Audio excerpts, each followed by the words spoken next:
నగదు తక్కువ బంగారం ఎక్కువ. BNR golden diamonds, Vijayawada, Bengaluru, Vizag. Hi hello, welcome to Suman TV. నేను మీ రోషన్. సో ప్రస్తుతం నాతో పాటు ఉన్నారు యూకే నుంచి మాట్లాడటానికి జైపాల్ గారు. అసలు వాళ్ళ కంపెనీస్ ఏంటి, వాటిలో ఫేక్ కంపెనీస్ ఎన్ని ఉన్నాయి, అసలు ఆ ఫేక్ కంపెనీస్ నుంచే సిఓఎస్ అసలు జారీ చేయొచ్చా ఏంటి, రకరకాల కంపెనీలు అడ్రస్ ఎలా చేంజ్ అయినాయి, ఒకసారి ఆయనతో మాట్లాడదాం. జై గారు నమస్తే. హలో బ్రదర్ రోషన్ గారు నమస్తే, ఎలా ఉన్నావు? బాగున్నాను జై. నిన్న చూసాం ఓవరాల్గా, అంటే కంపెనీస్ ఏమో చాలా ఉన్నాయి వాళ్ళవి, అంటే హెల్త్ కేర్కి సంబంధించి, మెడికల్కి సంబంధించి, లేకపోతే కన్స్ట్రక్షన్కి సంబంధించి, ఏజెన్సీస్, హోటల్స్, కెఫేస్, ఎన్నో కంపెనీస్. కానీ ప్రతి కంపెనీ కూడా ఒక 3 months ఒక ప్లేస్లో ఉంటే మళ్ళీ ఆ కంపెనీ ఆ ప్లేస్లో ఉండదు, ఇంకొక అడ్రస్ చేంజ్ అవుతుంది, అక్కడి నుంచి ఇంకొక అడ్రస్. అలానే డైరెక్టర్స్ కూడా every 6 months every 1 year directors కూడా చేంజ్ అవుతున్నారు.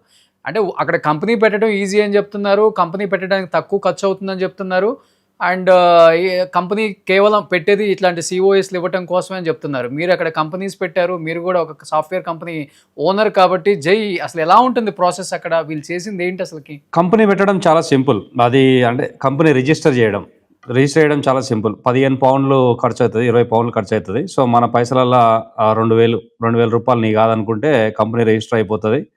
నువ్వు డైరెక్టర్ అయిపోవచ్చు, లేదంటే వేరే వాళ్ళని కూడా డైరెక్టర్ లాగా యాడ్ చేయొచ్చు. సో అది పెద్ద కష్టం కాదు. ఇక్కడ వీళ్ళు చేసింది ఏంది అంటే, సరే మనకు కనిపించేదే మనం మాట్లాడతాము. వీళ్ళు 2021 నుంచి స్టార్ట్ చేస్తే వరుసగా 6 monthsకి ఒకసారి ఈ లిమిటెడ్ కంపెనీ పెట్టుకుంటూ వచ్చారు. సో ప్రతిదానికి లిమిటెడ్ కంపెనీ రిజిస్టర్ చేయడం వేరు, మళ్ళీ స్పాన్సర్షిప్ లైసెన్స్ అప్లై చేయడం వేరు. ఈ కంపెనీ పెట్టినాక లైసెన్స్ అప్లై చేయాలి. ఆ లైసెన్స్ వచ్చిన తర్వాతనే ఈ cos certificate of sponsorships issue చేయడానికి ఉంటుంది వేరే వాళ్ళకి. ఓకే, సో ఈ కంపెనీ రిజిస్టర్ చేశారు. రిజిస్టర్ చేసిన తర్వాత లైసెన్స్లు అప్లై చేశారు. ఆ లైసెన్సులు కూడా 2022లో అనుకుంటా 2 కంపెనీలకు లైసెన్సులు వచ్చినాయి. 2024లో ఇంకో 2 కంపెనీలకు వచ్చినాయి.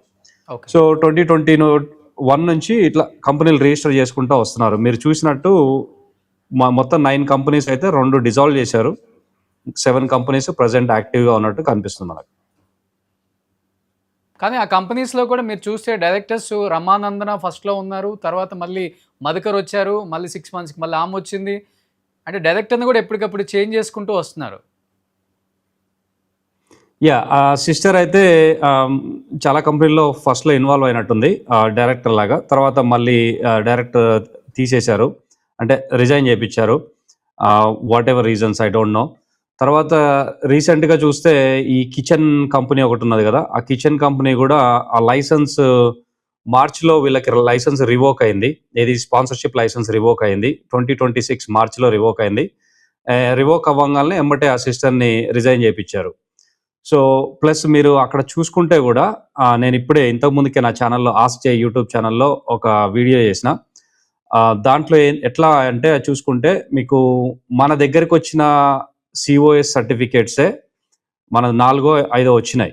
ఏది వీళ్ళ కిచెన్ త్రూ, ఒకటే కంపెనీ త్రూ. ఒక్కొక్క సిఓఎస్ సర్టిఫికేట్కి వీళ్ళు శాలరీ, అంటే జాబ్ ఇచ్చినట్టు ఆఫర్ లెటర్ క్రియేట్ చేశారు కదా, శాలరీ వచ్చేసి దగ్గర 40,000 pounds ఇచ్చారు ఆఫర్ లెటర్లో. సో మీరు ఆ 4 వేసుకున్నా కానీ 1,60,000 కేవలం శాలరీస్కే, జీతాలకే పోతుంది. అక్కడ కిచెన్ రెవెన్యూ చూస్తేనేమో వీళ్ళు పబ్లిషింగ్ చేసిన దాని ప్రకారం 27,000-28,000 ఉన్నది. సో 28,000 pounds ఎక్కడ, 1,60,000 pounds ఎక్కడ.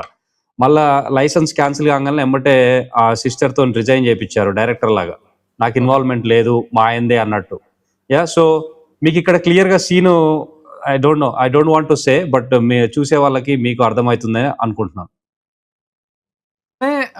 చాలా మందికి సిఓఎస్లు ఇచ్చారు, at the same time salaries కూడా పే చేస్తున్నారు. More than 40,000, 30,000, 20,000. పే చేయట్లేదు, పే చేస్తామని చెప్తున్నారు పేపర్లో. అసలు పే చేయలేదు. ప్రాబ్లం అక్కడే కదా వచ్చింది. నో ఇప్పుడు ఎట్లా అంటే, జైపాల్ రెడ్డి కంపెనీ ఉంది, రోషన్ నీకు నేను జాబ్ ఇస్తాను, నీకు సంవత్సరానికి 40,000 pounds ఇస్తాను అని చెప్పి నీకు లెటర్ ఇస్తాను, అంతేగాని ఇస్తానని చెప్పేసి లెటర్ ఇచ్చి నీ దగ్గర ఈ జాబ్ ఇచ్చినందుకు, వీసా ఇచ్చినందుకు ఇప్పుడు 20 లక్షలు తీసుకుంటాను. తర్వాత ఈ పే ఉండదు, వీసా ఉండదు, ఏది ఉండదు. ఒకవేళ నీకు వీసా వచ్చినా కానీ, ఒకవేళ నువ్వు ఇండియాలో ఉన్నావంటే సో నువ్వు యూకే రానికి వీసా రావాలి. వీసా వచ్చినా కానీ నువ్వు యూకేలో దిగంగానే క్యాన్సిల్ చేసి పడేస్తాం. అట్లా అది జరిగింది ఇక్కడ. నేను చేస్తా అని చెప్పట్లేదు. ఇక్కడ జరిగింది అది. ఓకే. అంటే ఇప్పుడు మీరు ఆ వీడియోలో ఒకటి చెప్పారు వ్యాట్ గురించి కూడా అసలకి. అక్కడ ప్రాసెస్ ఎలా ఉంటుంది యూకేలో అసలకి? సో ప్రతి కంపెనీకి నీకు ఇప్పుడు నాకు ఒక కంపెనీ ఉన్నది. నా కంపెనీ నాకు స్టార్టింగ్ నుంచే నాకు వ్యాట్ రిజిస్ట్రేషన్ చేసుకున్నాం మేము. ప్రతి కంపెనీకి ఒక టర్నోవర్ 85,000 పౌండ్స్ టర్నోవర్ దాటితే నీకు వ్యాట్ రిజిస్ట్రేషన్ చేసుకోవాలి. ఒకవేళ నువ్వు ఎస్టిమేటెడ్ టర్నోవర్ 85,000 దాటుతున్నా కానీ వ్యాట్ రిజిస్ట్రేషన్ చేసుకోవాలి. ఈ వ్యాట్ అనేది ఇట్స్ నాట్ అవర్ మనీ. ఈ కంపెనీకి వచ్చే మనీ కాదు. మనం కలెక్ట్ చేసి గవర్నమెంట్కి ఇచ్చేస్తాం. మళ్ళీ మనం ఏదైనా కొనుక్కున్నప్పుడు దాంట్లోంచి వ్యాట్ సబ్ట్రాక్ట్ చేసుకుంటాం, క్లెయిమ్ చేసుకుంటాం అనమాట. సేమ్ మన జిఎస్టీ లాగానే వర్కౌట్ అవుతుంది. సో ఈ వ్యాట్ రిజిస్ట్రేషన్ అనేది నాకైతే ఈ కంపెనీలకు ఎక్కడ వ్యాట్ రిజిస్ట్రేషన్ ఉన్నట్టు కనిపిస్తలేదు. నేను చాలా రీసెర్చ్ చేసిన. అంటే బయట పబ్లిక్ డొమైన్లో మనం చూడలేం. ఆల్రెడీ వ్యాట్ నెంబర్ ఉంటే ఇది ప్రాపరా కాదా అని చూడొచ్చు, కానీ వ్యాట్ నెంబర్ తీసుకురావడానికి ఆ ఓనర్సే చెప్పాలి మనకి.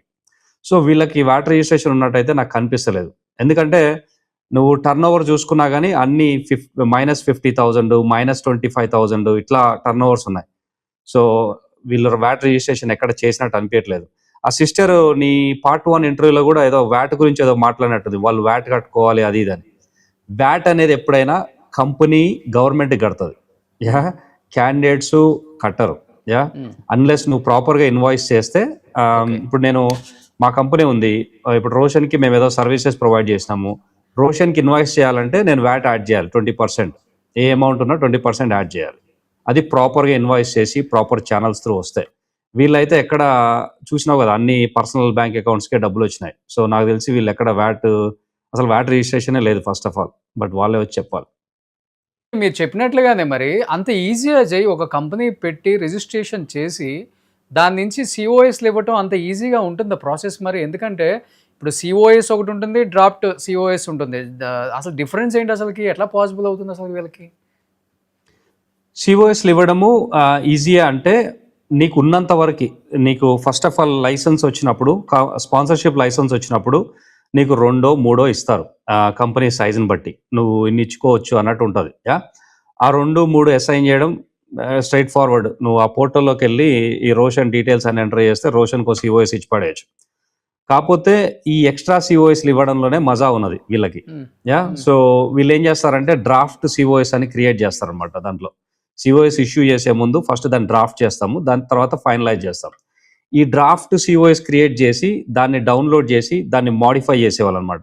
ఇది ఒరిజినల్ సిఓఎస్ అన్నట్టు. అది అప్పుడు ఫేక్ సిఓఎస్ అవుతుంది. అది చేసి వీళ్ళు డ్రాఫ్ట్ సిఓఎస్లు ఎన్నైనా ఇచ్చుకోవచ్చు. సో అట్లా చేసేవాళ్ళు.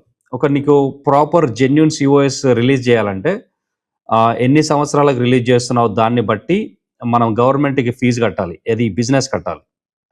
సిఓఎస్ ఇష్యూ చేసే కంపెనీ గవర్నమెంట్కి ఇంత ఛార్జ్ అని ఉంటుంది, ఆ ఛార్జ్ కట్టాలి. సో ఇక్కడ వీళ్ళు చాలా వరకు ఫేక్ ఇచ్చినట్టున్నారు. So that's what happen.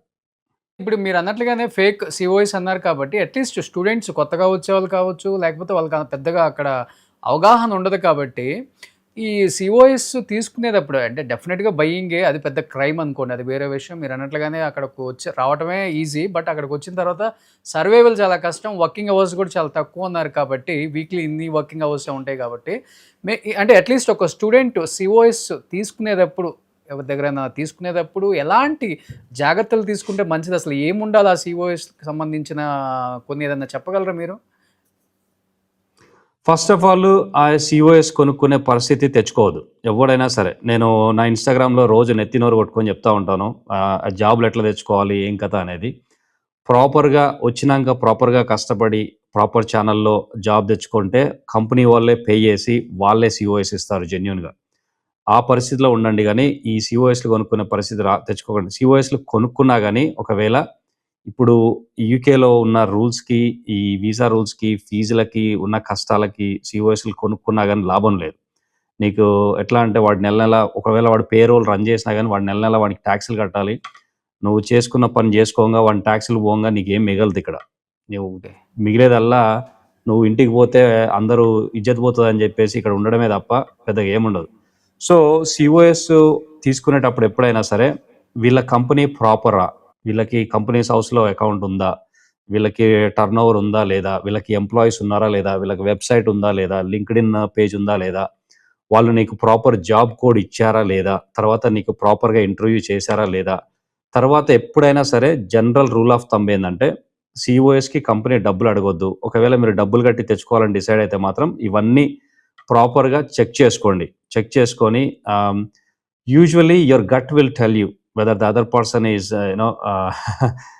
Telling the truth or not. So go with your gut. ఇప్పుడున్న పరిస్థితుల్లో అయితే I can guarantee you 90-95% are just scams. Nobody is issuing genuine COS. Very very rare. అంటే ఎక్కువ మన తెలుగు వాళ్ళ కంపెనీసే ఉన్నాయా, లేకపోతే యూకేలో వాళ్ళ కంపెనీస్ కూడా ఫేక్ ఎక్కువ ఉందా ఇప్పుడు? యూకేలో ఇక్కడ అసలు చాలా మందికి లోకల్ వాళ్ళకి సిఓఎస్ ఏంది, ఈ స్పాన్సర్షిప్స్ ఎంత తెలియదు బ్రో. ఓకే. అన్లెస్ వాళ్ళు ఈ ఫీల్డ్లో ఉంటే తప్ప, హెచ్ఆర్ ఫీల్డ్లో కానీ, రిక్రూట్మెంట్ ఫీల్డ్లో కానీ, ఈ లీగల్ ఫీల్డ్లో కానీ, ఇమిగ్రేషన్ అడ్వైజర్ ఆ ఫీల్డ్లో ఉంటే తప్ప ఓకే. వీళ్ళకి చాలా మందికి ఐడియా ఉండదు సిఓఎస్ లేనిది కథ ఏందనేది. ఇక్కడ లోకల్ వాళ్ళు ఒకవేళ నీకు సిఓఎస్ ఇవ్వాలి అనుకుంటే అదంతా జెన్యున్గానే నడుస్తుంది. యా, ఈ స్కామ్లు అనేవి ఎక్కడ ఎక్కువ ఈ నాన్ లోకల్స్ దగ్గర నుంచే నడుస్తుంటాయి. ఇప్పుడు ఓవరాల్గా మీకు సాఫ్ట్వేర్ సారీ కంపెనీ ఉంది కాబట్టి అంటే మన దాంట్లో ఎక్కువ తెలుగు వాళ్ళు ఉంటారా అజయ్, లేకపోతే మిగతా స్టేట్స్ వాళ్ళు లేకపోతే వేరే కంట్రీస్ వాళ్ళు కూడా ఎక్కువ మంది ఉన్నారు మీ దగ్గర? మా దాంట్లో డిఫరెంట్ ఉన్నారు బ్రో. బ్రిటిష్ సిటిజన్స్ ఉన్నారు, నైజీరియన్స్ ఉన్నారు, తెలుగు వాళ్ళు ఉన్నారు. ఉన్నారు. మాది స్మాల్ కంపెనీ బట్ యా. మీ కంపెనీలో ఎంప్లాయీస్ ఎంతమంది ఉంటారు? 6 ఉంటాం బ్రో. ఓకే. Yeah. ఇప్పుడు Yeah. ఓవరాల్గా Plus మా ఏమన్నా అక్కడ consultants ఉంటారు. ఇప్పుడు మీరు చెప్పినట్లుగానే ఇప్పుడు అక్కడ కంపెనీస్ పెట్టడం ఈజీ అన్నారు కాబట్టి పెట్టడం ఈజీ, తీసేయడం కూడా ఈజీనా, లేకపోతే తీసేయడం కూడా ప్రాసెస్ డెఫినెట్గా గవర్నమెంట్కి ఇన్ఫార్మ్ చేయాల్సి వస్తుందా? ఏ రీజన్స్ వల్ల తీసేస్తున్నాం, ఎందుకు తీసేస్తున్నాం, ఎంతమంది సిఓఎస్ ఇష్యూ చేశాము, ఎంతమంది దగ్గర నుంచి డబ్బులు తీసుకున్నాం, అదంతా మీకు విత్ ఎవిడెన్స్ ఉంటుంది కదా. ఎంప్లాయ్మెంట్ లాస్ ఇక్కడ చాలా స్ట్రిక్ట్గా ఉంటాయి. సో తీసేయడం అంత ఈజీ కాదు. ప్రాపర్ రీజనింగ్ ఇవ్వాలి, అన్ని ఎవ్రీథింగ్ రిటర్న్ ఉండాలి. ఈ తీసేసిన వాళ్ళు కూడా వీళ్ళు ఎంప్లాయ్మెంట్ ట్రైబ్యునల్ అని ఒకటి ఉంటుంది, అక్కడికి వెళ్ళి కంప్లైంట్ చేయొచ్చు. ఫస్ట్ ఏకాస్ అని ఒకటి ఉంటుంది, అక్కడికి వెళ్ళి కంప్లైంట్ చేయొచ్చు. తర్వాత ట్రైబ్యునల్ తీసుకెళ్ళచ్చు. కాకపోతే దానికి ఒక టైం లైన్ ఉంటుంది, 3 months ఏదో టైం లైన్ ఉంటుంది. ఆ టైం లైన్లో ఫైట్ చేస్తా అంటే చేయొచ్చు. వీళ్ళు చాలా మందికి అది తెలీదు, ఇక్కడ విక్టిమ్స్ అయిన వాళ్ళకి. ప్లస్ ఈ విక్టిమ్స్ కూడా ఎన్నో రోజుల నుంచి మొత్తుకుంటా ఉన్నారు. అది చివరికి ఇప్పుడు లైమ్ లైట్లోకి వచ్చింది. కానీ ఈ లైమ్ లైట్లోకి వచ్చేసరికి వీళ్ళకి ఏంటంటే ఆ 3 months డెడ్ లైన్ చాలా మందికి పాస్ అయిపోయింది. ఇప్పుడు నువ్వు ఒకసారి చూసుకున్నా కానీ వీళ్ళ కంపెనీ లైసెన్సులు క్యాన్సిల్ అవ్వడం కూడా 2 లైసెన్సులు ఏమో లాస్ట్ 2025 అక్టోబర్లో క్యాన్సిల్ అయినాయి. ఇంకో 2 లైసెన్సులు 2026 ఫిబ్రవరి మార్చిలో క్యాన్సిల్ అయినాయి. సో అక్టోబర్లో క్యాన్సిల్ అయినాయి అంటే అప్పుడు తీసేసిన వాళ్ళకి ఇప్పుడు కంప్లైంట్ చేయాలంటే కష్టం. కాకపోతే ఇక్కడ అంత ఈజీ కాదు. First 3 months to 6 months probationary అని ఉంటుంది. ఆ టైంలో తీసేయడం కొంచెం ఈజీయే, కానీ తర్వాత తీసేయడం కొంచెం కష్టము. మళ్ళీ 2 years సర్వీస్ అయిపోయిందంటే ఎంప్లాయీని తీసేయాలంటే ఇంకా కష్టం. వీళ్ళు కంటెస్ట్ చేయొచ్చు. ఇప్పుడు దాంట్లో చూస్తే మనం డిజాల్వ్ అయిన కంపెనీస్ కూడా ఉన్నాయి కదా, దాని నుంచి కూడా సిఓఎస్ ఇష్యూ చేసి ఉంటారు కదా స్టూడెంట్స్కి. డిజాల్వ్ అయిన అలానే పోయింది, అది వేరే విషయం. బట్ వాట్ అబౌట్ ఇప్పుడు ఓవరాల్గా మీరు ఐడెంటిఫై చేసింది జై, ఎన్ని ఫేక్ కంపెనీస్ ఉన్నాయి రమానందనకి అండ్ మధుకర్కి? ఎన్ని యాక్టివ్గా ఉన్నాయి, ఎన్ని డిజాల్వ్ అయిపోయి ఉన్నాయి? ఒకవేళ యాక్టివ్గా ఉంటే ఇప్పుడు ప్రెసెంట్ వాళ్ళ పొజిషన్ ఏంటి, రన్ అవుతున్నాయా ఆఫీసెస్, వాళ్ళ ఆఫీస్కి వస్తున్నారా, మళ్ళీ సేమ్ యథావిధిగా సేమ్ దందా కంటిన్యూ చేస్తున్నారా, లేకపోతే సైలెంట్ అయిపోయారా ఇప్పుడు యూకేలో? So first of all dissolve అయిన కంపెనీస్ 2 ఉన్నాయి. ఆ కంపెనీస్కి లైసెన్స్ లేదు, స్పాన్సర్షిప్ లైసెన్స్ లేదు. మన దగ్గరికి వచ్చిన సిఓఎస్లు విక్టిమ్స్ దగ్గర నుంచి మనకు పంపించారు కదా, వీళ్ళు ఏం చేశారంటే మనకు అర్థమవుతున్న ప్యాటర్న్, వీళ్ళు ఒక మార్కెట్ ప్లేస్ లాగా క్రియేట్ చేశారు. సో ఎవరికన్నా లైసెన్సులు ఉంటే వాళ్ళ దగ్గర కొనుక్కొని వీళ్ళకి అమ్మడం స్టార్ట్ చేశారు స్టార్టింగ్లో. సో వేరే కంపెనీస్ దగ్గర నుంచి మీకు 2 లక్షలు ఇస్తాం, 3 లక్షలు ఇస్తాం అని కొనుక్కొని వీళ్ళు 15 లక్షలకి 20 లక్షలకు అమ్ముకున్నారు. సో మన దగ్గరికి వచ్చిన సిఓఎస్లు అన్నీ అవే ఉన్నాయన్నమాట. తర్వాత వేరే వాడికి ఇవ్వడం ఎందుకు, మన కంపెనీలకే లైసెన్స్ అప్లై చేద్దామని చెప్పేసి వీళ్ళే లిమిటెడ్ కంపెనీ స్టార్ట్ చేయడము, వాటికి లైసెన్స్లు అప్లై చేయడము, వీళ్ళే ఓన్గా ఇష్యూ చేయడము, తర్వాత మళ్ళీ ఇంకా విచ్చలవిడిగా ఫేక్ ఇష్యూ చేయడం స్టార్ట్ చేశారు. సో ఈ కంపెనీస్ ఎన్ని ఉన్నాయి ఏం కథ అంటే 9కి 2 డిజాల్వ్ చేశారు. ప్రస్తుతానికైతే 7 లిమిటెడ్ కంపెనీస్ అయితే అక్కడ మనకు కనిపిస్తున్నాయి. ఏది కంపెనీస్ హౌస్లో. ఇంకా దాంట్లో అడ్రస్ చేంజెస్, డైరెక్టర్స్ చేంజెస్ ఇవన్నీ మీకు తెలిసినవే. ఇక్కడ ఈ సిస్టర్ ఇన్వాల్వ్ అయ్యిందా అంటే ఈమైతే చాలా కంపెనీస్లో డైరెక్టర్ లాగా చేసి రిజైన్ చేసినట్టు, కొన్ని కంపెనీస్లో యాక్టివ్గా డైరెక్టర్ లాగానే ఉన్నది. తర్వాత అసలు ఈ కంపెనీస్ ఉన్నాయా లేవా అంటే నేను చూసిన దాని ప్రకారమే చెప్తున్నాను. This is only my commentary. నేను 2, 3 లిమిటెడ్ కంపెనీస్ చూశాను. అన్ని లిమిటెడ్ కంపెనీస్ బేసిక్‌గా ఒకటే అడ్రస్‌కి ఉన్నాయి చాలా వరకి. ఆ అడ్రస్‌నే అటు తిప్పి, ఇటు తిప్పి దాన్నే పెట్టిర్రు. ఒక 2, 3 కంపెనీస్ అయితే అసలు గూగుల్‌లో కొడితే దానికి నామరూపాలే లేవు. లేవు అసలు అడ్రస్సే లేదు. సో, ఆ కంపెనీలు వాటికి అడ్రస్‌లే అంటే గూగుల్‌లో లేవు. ఒక వెబ్‌సైట్ లేదు. ఏం లేదు. దానికి ఒక రెవెన్యూ లేదు. కాపోతే ఆ కంపెనీ తరఫున మాత్రం ఈ సీఓఎస్‌లు అయితే ఇష్యూ చేసిర్రు చాలా మందికి. మన దగ్గరికి ఒక హెల్త్ కేర్ కంపెనీ నుంచే 2 సీఓఎస్‌లు వచ్చినాయి. అది మీరు కూడా చూసే ఉంటారు. ఆ హెల్త్ కేర్ కంపెనీ అయితే అసలు లేనే లేదు. ఓవరాల్‌గా ఒక కంపెనీ నుంచి ఎన్ని సీఓఎస్‌లు ఇవ్వచ్చు అసలకి? అదే చెప్పాను కదా బ్రో ఇంతకుముందు. సో, జెన్యూన్‌గా అయితే 2, 3 అట్లా ఉంటాయి. ఆహ్, మా కంపెనీకి మాకు 3 ఏమో ఉండే. మేము తర్వాత అలొకేషన్ ఇంక్రీజ్‌కి రిక్వెస్ట్ చేసుకున్నాము. 5 ఏమో వచ్చినాయి. ఆ రిక్వెస్ట్ చేసుకున్నప్పుడు అదో పెద్ద తతంగం ఉంటది. అలొకేషన్ ఇంక్రీజ్ చేసుకోవాలంటే నువ్వు వాళ్ళకి రిక్వెస్ట్ పెట్టాలి. రిక్వెస్ట్ పెట్టినప్పుడు ఓ పెద్ద ఫార్మ్ ఉంటది. ఆ ఫార్మ్ ఫిల్ చేయాలి మొత్తం. ఎందుకు? ఏంటి? ఏం కథ? నువ్వు లోకల్‌గా ఎవరు దొరకలేదా? అని క్వెషన్స్ ఉంటాయన్నమాట. ఆ క్వెషన్స్ అన్ని ఫిల్ చేసి రిక్వెస్ట్ పెట్టుకోవాలి. సో, నాకు తెలిసి ఇట్లాంటి పనులు చేసే వాళ్ళకి ఆ ఫార్మ్ ఫిల్ చేసే టైమ్ గాని అదంతా ఉండదు. సో, 2, 3 జెన్యూన్‌గా ఉంటాయి. తర్వాత మిగతాయన్నీ ఇల్ల కథ మఫ్లియా. 50 మెంబర్స్ స్టూడెంట్స్ పాపం సీఓఎస్ ఇస్తామని చెప్పేసి డబ్బులు తీసుకుందామని చెప్తున్నారు ఒక పక్క. మరి 9 కంపెనీస్ నుంచి ఇన్ని సీఓఎస్‌లు ఎలా ఇస్తానని చెప్పి వీళ్ళు డబ్బులు తీసేసుకున్నారు అర్థం కావట్లేదా? అంటే మీరు ఫస్ట్‌లో ఒక మాట అన్నారు. అంటే థర్డ్ పార్టీ వేరే కంపెనీ నుంచి వీళ్ళు ఒక సమ్ అమౌంట్‌కి సీఓఎస్ కొనుక్కొని పిల్లల దగ్గరికి వచ్చేసరికి 15-20 లాక్స్ కలెక్ట్ చేయటం ఇలా అయిందంటారా? లేకపోతే మొత్తం ఈ 9 కంపెనీస్ నుంచే ఫేక్ అంతా పెట్టి ఇంతమందిని మోసం చేశారా? 9 కంపెనీస్ నుంచి వీళ్ళు ఇవ్వలేదు. వీళ్ళకున్న ఈ లైసెన్స్ ఇచ్చే కెపాసిటీ ఉండేది 4 కంపెనీసే. 9లో 2 డిజాల్వ్ చేశారని చెప్పా కదా! 7 కంపెనీస్‌కి అన్నీ అప్లై చేశారు గానీ 4 కంపెనీస్‌కి అప్రూవ్ అయింది లైసెన్స్. ఆ 4 కంపెనీస్ నుంచి ఇచ్చారు. వేరే వీళ్ళ ఫ్రెండ్స్ గానీ, వీళ్ళకి తెలిసినోళ్ళు గానీ, వీళ్ళ క్లయింట్స్ గానీ, వాటెవర్ ఇట్ ఈస్ విచ్చలవిడిగా అందరికి ఫోన్‌లు చేసి యాక్చువల్‌గా నాకు కొందరు ఫోన్ చేసి చెప్పడం ఏందంటే ఎవరికి లిమిటెడ్ కంపెనీస్ పెట్టిచ్చారు వేరే వాళ్ళతోటి. పెట్టిచ్చి వాళ్ళతోని లైసెన్స్ అప్లై చేపిచ్చారు. వాళ్ళ లైసెన్స్ తోటి వీళ్ళు సీఓఎస్ అమ్ముకున్నారు. లేదంటే ఆయనకెంతో కొంత ఇచ్చేసి వీళ్ళు అమ్ముకున్నారు. అట్లా జరిగినయి చాలా ఉన్నాయి. సో, ఈ రకంగా నీకింత స్కేల్ 300-500 స్టూడెంట్స్ ఉన్నారు అంటే, క్యాండిడేట్స్ ఉన్నారు అంటే విక్టిమ్స్. సో, ఆ స్కేల్ ఇలా వచ్చిందనమాట. వేరే వేరే వాళ్ళ దగ్గర నుంచి కొనుక్కున్నారు. ఫైనల్‌గా చెప్పండి జై. ఇప్పుడు అక్కడ మనిషిని పక్కకి నెట్టినా కానీ క్రైమ్ అంటారు కాబట్టి ఏం గొడవలు చేయలేము అక్కడ. తెలిసిన విషయమే. యూకేలో చాలా స్ట్రిక్ట్‌గా ఉంటది ఇలా. మీరు ఒకవేళ మీ team of people like students కొంతమంది ఉన్నారు. మీకు ఫస్ట్‌లో ఈ ఇష్యూని తీసుకొచ్చిన ఒక పర్సన్ పేరేదో చెప్పారు. షోను. సోను. మీరు వెళ్ళటం గానీ, లేకపోతే రమానందనాని, మధుకర్‌ని కలవటం గానీ, కిచెన్ దగ్గర గానీ, లేకపోతే ఇంటి దగ్గర గానీ, లేకపోతే బయటైనా గానీ అంటే ఈ ఇష్యూ మీద డిస్కస్ చేయటం, నెక్స్ట్ ఏంటి, వీళ్ళకి స్టూడెంట్స్‌కి ఎలా జస్టిస్ చేస్తారు, ఫర్దర్‌గా ఎలాంటి మీరు కంటిన్యూ చేయొద్దు, ఆల్రెడీ తెలుగు వాళ్ళ పరువంతా పోయింది, ఇక్కడికొచ్చి చేసే పని ఇదా అని ఇలాంటి ఏమైనా డిస్కషన్ చేయడం జరిగిందా? మీకు ఆల్రెడీ ఇంతకుముందు ఫోన్‌లో ఒక 2-3 టైమ్స్ ఆమెతో మాట్లాడితే నెక్స్ట్ హస్బెండ్‌తో మాట్లాడనీయడానికి అవాయిడ్ చేస్తున్నారని చెప్పారు కాబట్టి. ఆమెతోని మాట్లాడినప్పుడు హస్బెండ్‌తోని మాట్లాడనీయలేదు. నాకేం సంబంధం లేదంటుంది. మళ్ళీ ఈమెనే మాట్లాడుతుంది. అదేందో నాకు అర్థమైతలేదు. మళ్ళీ అసలు చేసిన ఆయన మొత్తం అక్కడ కనిపించే ట్రైల్ అంతా వాళ్ళ హస్బెండ్‌దుంది. ఆయనేమో నోరిప్పట్లేదు. సో, ఇక్కడ ఇంకోటి మనం వెళ్ళడానికి, అడగడానికి ఉండదు బ్రో. ఇండియాలో అయితే మనం సరే పలానోడు పైసలు ఇస్తలేడంటే నలుగురినేసుకొని పొద్దున్నే కారేసుకొని పోతాం. ఏందిరా నీ సంగతి అని. ఇక్కడ అట్లా ఉండదు. ఇప్పుడు ఈ ఇన్వెస్టిగేషన్ గానీ, వీళ్ళ మీద ఏమన్నా యాక్షన్ తీసుకోవడం గానీ, ఇదంతా స్లో ప్రాసెస్. మెల్లమెల్లగా నడుస్తది. కాపోతే వీళ్ళు ఎక్కడికి పోరు. ఇదంతా వీళ్ళకి చుట్టుకుంటది ఎట్లైనా. ఒకవేళ మనము ఇట్లా వాళ్ళ ఇంటికి పోవడం గానీ, రెస్టారెంట్‌కి పోవడం గానీ జరిగిందనుకో, వాళ్ళేం చేస్తారంటే ఎమ్మటే పోలీసులను పిలుస్తారు. అప్పుడు సేఫ్టీ ఇష్యూ అవుతది. సివిల్ మ్యాటర్ కాస్త క్రిమినల్ మ్యాటర్ లాగా కన్వర్ట్ అయితది. అప్పుడు పోలీసులు ఎమ్మటే రెస్పాండ్ అవుతారు. ఇక్కడ క్రిమినల్ మ్యాటర్స్, సేఫ్టీ మ్యాటర్స్‌కి ఇమ్మీడియేట్‌గా రెస్పాండ్ కాదు కదా అవుతారు. అసలు. ఏంటి వాళ్ళు ఎలా ఉన్నారు ఏంటో అసలు చూసారా? ఇష్యూ తర్వాత కంటిన్యూ అవుతున్నాయా? రన్ చేస్తున్నారా ఈ కిచెన్ అదంతా? I don't know. నేను అంటే ఇద్దరు ముగ్గురు ఏదో చెప్పారు కానీ I don't want to get involve in that.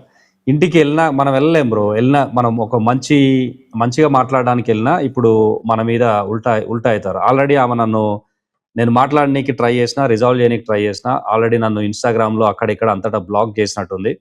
So నాకైతే ఆమె అకౌంట్స్ ఏం కనబడట్లేదు. నాకైతే బ్లాక్ చేసినట్టే కొడుతుంది. So they have their own thoughts. I don't want to go anywhere near them. And also it's not my job. Thank you So- జై. At least ఎప్పటికప్పుడు అక్కడ లైవ్లో అంటే ఏం జరుగుతుందో అట్లీస్ట్ అదైనా కానీ మీరు సమాచారం ఇస్తున్నారు. And thank you so much. సరదాగా ఒక కాఫీకో లేకపోతే ఒక టిఫిన్ బ్రేక్ఫాస్ట్ చేయడానికో వెళ్ళండి నందూస్ కిచెన్స్కి. రేపు వెళ్ళిండో. అదేదో క్లోజ్ ఉందని విన్నా 2-3 రోజుల నుంచి. సో క్లోజ్ ఉందని విన్నాను. ఆ, ఆమెనేమో రిజైన్ చేసిందని వింటున్నాను డైరెక్టర్ లాగా. సో అందుకే నీకు సంబంధం లేదని చెప్తున్నదేమో. ఇది దారుణం బ్రో. ప్లస్ బట్ కవర్ చేస్తున్నందుకు చాలా థ్యాంక్స్. విక్టిమ్స్కి బాగా సపోర్ట్ అవుతుంది. చాలా చాలా సాడ్ స్టోరీస్ ఉన్నాయి. బట్ చూసే వాళ్ళందరికీ ప్లీజ్ ఇంగ్లీష్లో సామెత ఉంటుంది, if it is too good to be true then it is అని. సో నమ్మలేకుండా ఉన్నదే అంటే నమ్మొద్దు. ఓకే. అదే కథ. So anyhow thank you Jai. Okay. Thank you so much. Thank you Roshan. చలో బాయ్. సుమన్ టీవీలో మీ పర్సనల్ అండ్ బిజినెస్ ప్రమోషన్స్ కోసం కింది నెంబర్కి కాంటాక్ట్ చేయండి.